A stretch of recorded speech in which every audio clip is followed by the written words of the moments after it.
കേരളത്തിലും വർഗീയ വിഭജനത്തിന് വേണ്ടി കൊണ്ടുപിടിച്ച ശ്രമങ്ങൾ ഈ സന്ദർഭത്തിൽ നടക്കുന്നുണ്ട് എന്ന് നാം വിസ്മരിച്ചുകൂടാ. ഈഴവരെയും മുസ്ലിമീങ്ങളെയും ക്രിസ്ത്യാനികളെയും തമ്മിലും തെറ്റിക്കുന്നതിന് വേണ്ടി കൊണ്ടുപിടിച്ച ശ്രമങ്ങൾ അടുത്ത നിയമസഭാ തെരഞ്ഞെടുപ്പ് ലക്ഷ്യം വെച്ചുകൊണ്ട് ചില കേന്ദ്രങ്ങളിൽ നിന്ന് ചില മാധ്യമങ്ങളുടെ അനുകൂലമായ സ്വഭാവത്തോടുകൂടി ഇവിടെ നടന്നുകൊണ്ടിരിക്കുന്നുണ്ട് എന്നത് നാം ഓരോരുത്തരും ഓർക്കേണ്ടതുണ്ട്.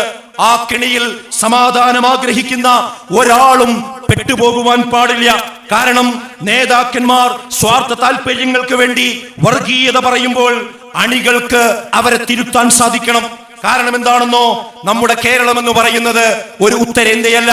ഉത്തരേന്ത്യയിൽ ഓരോ ഗല്ലികളിലാണ് ഓരോ വിഭാഗങ്ങൾ താമസിക്കുന്നത്. എന്നാൽ കേരളത്തിലാകട്ടെ എല്ലാവരും ഒന്നിച്ചാണ് താമസിക്കുന്നത്, എല്ലാവരും ഒന്നിച്ചാണ് വിദ്യാഭ്യാസം നേടുന്നത്, എല്ലാവരും ഒന്നിച്ചാണ് കച്ചവടം നടത്തുന്നത്. ഇവിടെ എങ്ങാനും തീ പിടിച്ചാൽ എല്ലാവരും കത്തിച്ചാമ്പലാകുമെന്ന് നമ്മൾ ഓർക്കണം.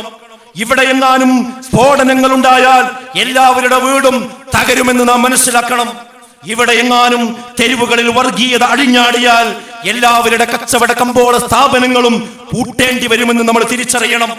ഇവിടെ എങ്ങാനും കർഫ്യൂ പ്രഖ്യാപിച്ചാൽ എല്ലാവരുടെ ഉപജീവന മാർഗവും വഴിയാധാരമാകുമെന്ന് എല്ലാ മതവിഭാഗങ്ങളും ഓർക്കണം.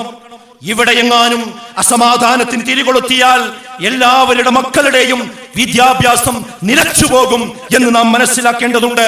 രാഷ്ട്രീയ താല്പര്യങ്ങൾക്ക് വേണ്ടി മതത്തെ ദുരുപയോഗം ചെയ്യുന്നവർക്ക് ഒരുപക്ഷെ സ്വാർത്ഥമോഹങ്ങൾ നേടിയെടുക്കാനുണ്ടായേക്കാം.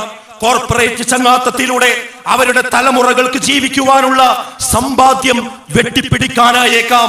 എന്നാൽ മനസ്സിലാക്കുക, സാധാരണക്കാരനായ ഹിന്ദുവും മുസ്ലിമും ക്രിസ്ത്യാനിയും ഇതിന്റെ പേരിൽ അവസാനം വഴിയാധാരമാവുകയാണ് ചെയ്യുക.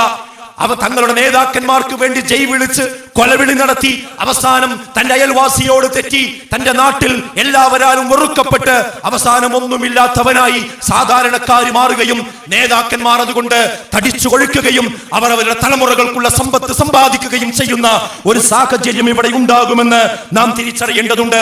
അതുകൊണ്ട് കേരളം ഒരിക്കലും വർഗീയതക്ക് വളം വെച്ചു കൊടുക്കരുത്.